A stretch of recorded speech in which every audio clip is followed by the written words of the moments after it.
Howdy y'all, Fuzzy Biker here. We are on the Royal Enfield Scrambler 650 again. We're talking about this bike again. Gorgeous, custom made by Baxter Cycle. Look at that thing. By the way, we're at the location of the first train robbery committed in the West by the notorious, it says notorious right there, Jesse James. So we're going to talk about the add-ons that have been added to this bike, and then we'll go for a drive. And we'll go on the drive, we'll talk about the bike itself and the handling and my experience with it so far. I've put about 130, 140 miles on it already, and it's been very interesting. So let's just start with the tires. They look like Dunlop K180s on the front and rear. Interesting tread. I got some interesting comments about that tire. Same thing on the rear. They're on a spoked wheel with an aluminum rim, so they got the lightweight. Got these Hitchcock shorty fenders on here made out of actual aluminum. This is a grill off of a vintage bike, and we don't know what it's off of, but they found it in the parts room. And also, if you notice, there's the orange lens cover in there. Kind of neat. These are MK design micro turners, turn signals, both front and rear. Let's see where the rear one is. Oh, there it is. And they actually work pretty good. I had them tested, or I looked at them myself. They're held on by Motone brackets, and then here's a Motone bracket for the headlight also. Jumping up here, O-U-R-Y grips, Ori grips. I think that's the name, throwback name. They're blue, they match the tank. And by the way, the yellow in this bike is kind of everywhere. We got the yellow in the headlight, the yellow on the tank, the yellow of the pipes, the yellow of the side cover, you know, the yellow of the shock here. You know, just a whole, just notice there's a little bit of yellow down here too. Very well done in that part. So yellow, blue, and black are the three colors that you see primarily. This is a Tech Stinger 2-in-1 pipe, and I was going to tell you how disciplined and quiet and nice this pipe was. I rode this bike this morning. I wear earplugs in my helmet, and it seemed so sedate almost until I opened it up. It's not. I don't have earplugs on now, and I can tell you that it makes some noise. I started this thing up in my garage, and I think it shook the dust off the rafters a little bit, you know. Down here we've got a Royal Enfield aluminum bash guard plate. Isn't that just beautiful? Just a gorgeous pipe. The seat is an MK design, and it's you know, it looks like a dual seat, doesn't it? But I have actually been using that whole seat. We'll talk about that more later. Again, the fender on the back from Hitchcock's, the aluminum fender, polished. Diablo or Diablo, whatever that brand is, for the taillight. And let's see what we got on this side. Number plate. Oh yeah, I didn't mention that, did I? The Motone knee pads. Isn't that neat? Just look at that in the sun. Isn't that just a gorgeous motorcycle? Gorgeous, gorgeous. Hey, I'm going to gear up. We're going to take that hot rod for a spin. We'll talk more about what kind of performance she comes with standard, how it acts with all these modifications, and what I think of this motorcycle. Wahoo! Let's go. All right, y'all, I pulled over. I wanted to show you. See the little grooves in the road here? We're going to talk about that in relation to the tires on this bike. The tires on this bike are Dunlop K180s, but that little mirror is something else.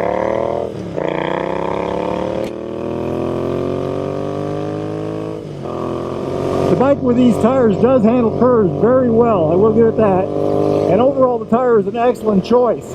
However, with the little grooves in the road, I think you can see how the bike kind of twitches like this a lot. That kind of is a bother. However, it's no different than riding down a gravel road. And the bike's inherent stability gives me plenty of confidence. So that's about the only downside I can find to these tires so far. Overall, on smooth pavement, these tires are fantastic, and they certainly do very well in the curves. We are rolling into the gargantuous town of Guthrie Center. Population, I don't know what the population is. 1,800? 1,500? So before we get going what this bike is in stock form, I want to mention it has number 10 dirt track bars, and it also has a stylish Scrambler-esque mirror right there. Alright, this thing is a 648cc air-cooled, oil-cooled, parallel twin, single overhead cam, 4 valve per cylinder, puts out a whopping 47 horsepower and 39 foot-pounds of torque. That's 53 newton meters. Has a 6-speed transmission, and the transmission and engine just work hand in hand. The engine puts out about 90% of its torque at I think 2,000 RPMs or 2,200 RPMs. So there's plenty of torque all the time. It's always in the right spot. And the clutch feels great, by the way, as we're showing you there. The bike has a 55.1 inch wheelbase, that's 1,400 millimeters. Ground clearance is 6.7 inches, 170 millimeters. The front forks are 41 millimeter with 4.3 inches of travel. That's 109 millimeters. Rear is about 3.5 inches of travel, dual shocks rear. That's 86 or 89 millimeters of travel. Weight is 478 pounds. That's 213, 216 kilograms, something like that. Seat height, 31.7 inches. That's 805 millimeters. That's in stock form. This one has a different seat on it. The wheels in the front and rear are 18s. Fuel tank, I think, is about 3.5 gallons. I just put 3 gallons of gas in it at the gas station. All right, I'll catch up to you at the next stop. Wahoo! We have made our way to the outskirts of Springbrook State Park here in Guthrie County, Iowa.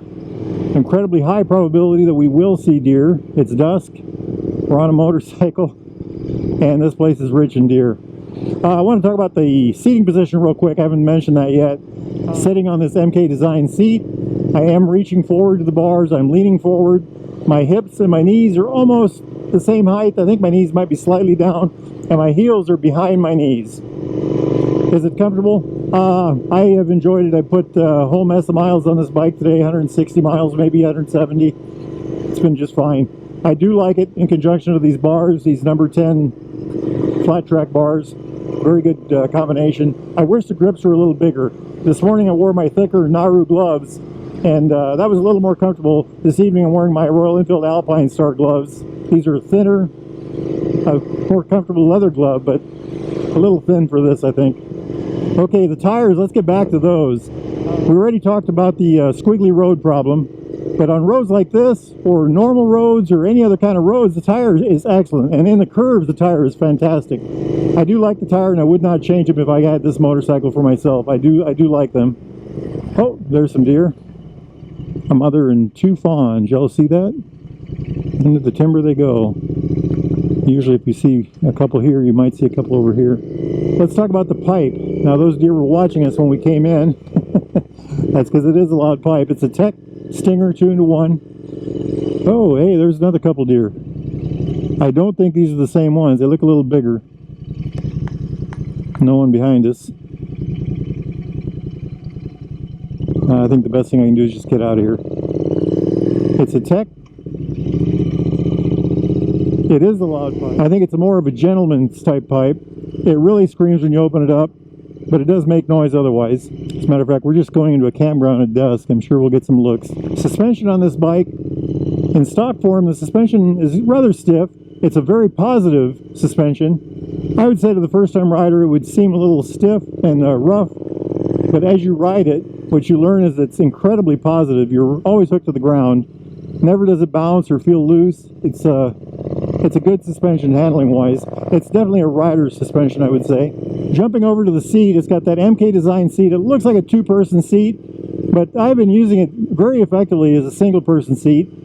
It gets wider as it goes back. It's got okay padding. It's not overly done, but it doesn't have any hot spots. It doesn't have any sharp edges or anything like that, so I think it's pretty comfortable. And, you know, the combination of the seat, the bars, and the way this bike is set up is, it's a good one. It's a good one. Something I'd like to talk about is the transmission and the engine combination. I go on and on about that all the time, but the more miles I put on one of these things, the more I can see how symbiotic the relationship is between those two parts. They just work so well together. The bike always seems like you've got it in the right spot. You know, when you let out the clutch, it's always in the right spot. When you go give it the gas, it's always in the right spot. I went through a town earlier in 6th gear. I lugged it all the way down to 30 miles an hour.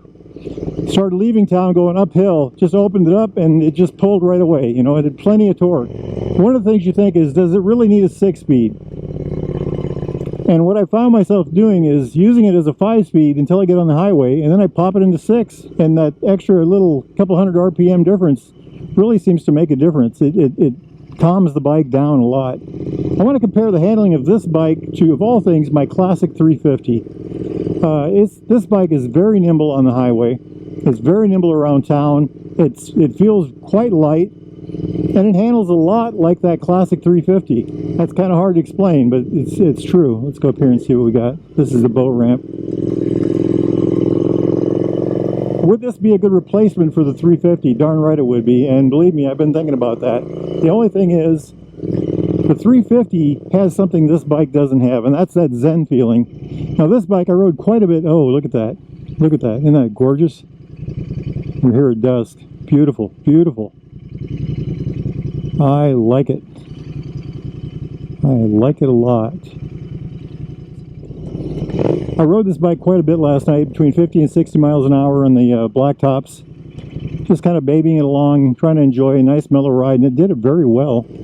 But it did not have that one with the soul feeling. The Classic has that harmony with your soul kind of feel, you know, that Non-Dune talks about. Very, very good feeling on that bike. The other thing about the Classic is you can't see the gauges. It's a shorter bike. It's you feel like you're flying through the air on that bike. Now this bike handles very much like the Classic, but it's got a lot of juice, you know, a lot of go. I like it a lot. One of the key things about this motorcycle that really grabs me is the styling. I love the styling of the stock Interceptor. I love the way it looks. It looks, you know, early 70s, late 60s. It's got a great sound. It's got that 270 crank. You know, it just seems to do everything like you just want an old bike to do. Anyway, this bike has the spoke wheels, the long flat seat, the bars forward like this. You know, it has that pipe, the way the pipes look. It has that real 60s, 70s Interceptor kind of look and feel. It has the right sound. It has, you know, it's an air-cooled engine. It's something you can work on at home. It handles so well. I mean, look at this. Just, oh, and by the way, part of the reason this bike handles so well is Harris Performance, I think it is, in England. Anyway, they were the ones responsible for the frame on this bike and the, you know, the suspension setup and all that neat stuff. And they've done a few bikes like that for Royal Enfield. As a matter of fact, I think Royal Enfield bought them out. But they do a wonderful job, and that's why this bike has so much good feel, I think. Another thing about it, you know. So let's talk about the Scrambler Look of this particular motorcycle. Baxter Cycle has been creating these Scramblers one after another now for the last several years, and they just seem to do a better job every single time. And this is one of the best looking ones I think they've come up with. As a matter of fact, I'm having trouble. I need to run this on dirt. I'm really having trouble with that because it's such a good looking bike. It just doesn't seem to belong in the dirt. Would it run fine on dirt? I'm absolutely positive it would. Maybe we'll do that tomorrow. I've got this for a few more days. I intend to burn a couple tanks of gas through it. So we will make another video and I will give you a conclusion at that point. You know what, my friends? I'm starting to have a little more fun here. I think I'm going to let you all go and catch up with you all later. If you've got a nice motorcycle in your garage, get out there and ride. Life is good. Life is good. Wahoo! Hey, look at that. 1, 2, 3, 4, 5, 6, 7, 8, 9, 10. One behind us right there. 1, 2, 3, 4, 5, 6, 7, 8, 9, 10. Amazing. That one there's got antlers. A couple here going across the road. I knew we'd see a bunch of them tonight. A couple down there. More over here. Hey, there's one with little spikes on its head. Hey, little tiny baby fawn there.